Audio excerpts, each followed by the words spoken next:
Sexta-feira, né? Tema meio ambiente em alta. Vamos falar do tema que dominou a semana, né? As mortes do indigenista Bruno e do jornalista Dom Phillips, o jornalista britânico que tem repercutido muito no Brasil e no exterior. Longe de constituírem uma exceção, essas mortes mostram como operam as quadrilhas que utilizam os recursos naturais em benefício próprio, sem qualquer tipo de autorização oficial ou preocupação ambiental. Muitas vezes isso é feito em cooperação estreita com narcotraficantes que impõem a sua própria lei e matam todos aqueles que julgam ser um obstáculo às suas operações. Então estamos diante de um problema muito sério de segurança. E nós vamos avaliar, discutir um pouquinho melhor estas questões. Estou em contato com o professor Pedro Luiz Cortes, professor da ECA e do IEE, o Instituto de Energia e Ambiente. Professor, bom dia, como vai? Bom dia, Roxane, bom dia, ouvintes. É um prazer falar com vocês. Bom, esse assunto dominou a semana, não é? E teve grande repercussão aqui no Brasil, mas fora também, internacionalmente.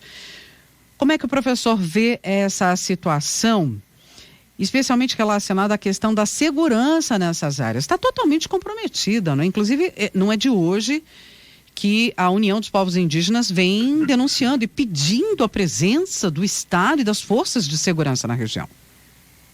Bom, Roxane, como você bem colocou na abertura, esse é um exemplo do que vem acontecendo sistematicamente na Amazônia. Esse caso chama mais a atenção internacional por envolver um jornalista britânico, mas é fato recorrente esse na Amazônia, onde ativistas são executados por grileiros, madeireiros, garimpeiros, pescadores ilegais, que enxergam na atividade desses ativistas um problema, um obstáculo para a consecução dos seus projetos pessoais, ou seja, de se apropriar dos bens da União, sem qualquer tipo de autorização, sem qualquer tipo de pagamento. Isso não reverte um único centavo para o Tesouro Nacional, e é uma prática sistemática que vem acontecendo já há muitos anos.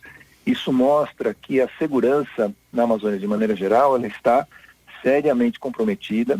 Nós já alertamos para esse fato aqui no Jornal da USP, onde nós colocávamos que muitas vezes o governo federal vem com aquele discurso, né, da ameaça da internacionalização da Amazônia, fato que nunca ocorreu, nada disso foi discutido em qualquer fórum patrocinado, organizado pela ONU, e quando a grande ameaça ela está na fronteira por conta da ação de narcotraficantes e também no interior por conta da ação de grupos organizados, fortemente armados, que grilam terras, né, se apropriam de terras da União, sem qualquer tipo de autorização, sem qualquer tipo de ressarcimento aos cofres do Tesouro Nacional, e também exploram ilegalmente a madeira.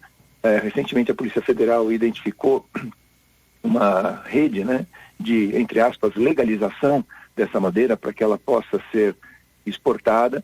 E é claro que tudo isso não seria feito simplesmente com a ação de grupos de madeireiros ilegais. Isso precisa, obviamente, contar com o suporte de uma rede de corrupção que dê conta da burocracia necessária. A Polícia Federal bem caracterizou isso recentemente. E esses grupos, eles se apropriam de terras, né? O caso do garimpo também, com invasão de terras indígenas, eles se apropriam de terras e impõem a própria lei. Ou seja, na prática, eu já fiz essa comparação aqui na coluna, na prática eles utilizam um modus operandi muito parecido com o que usaram os narcotraficantes na Colômbia e hoje utilizam no México. Ou seja, se apropriam de grandes áreas, impõem a própria lei. A polícia muitas vezes tem dificuldades de entrar nessas áreas.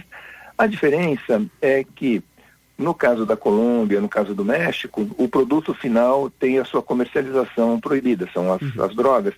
E no caso brasileiro, né, a madeira, o ouro, a pesca, a caça, há uma tentativa de regularizar isso, né, obviamente usando essa rede de corrupção para facilitar o comércio. Então, nós temos um sério problema de segurança nacional dentro da Amazônia, também nas áreas fronteiriças, e agora ficou caracterizado, né, fica caracterizado a partir dessa investigação que a Polícia Federal vem conduzindo para determinar toda a rede de comando aí na morte do Bruno e do Dom, fica caracterizado a ação de narcotraficantes na região da fronteira que se associam a esses grupos.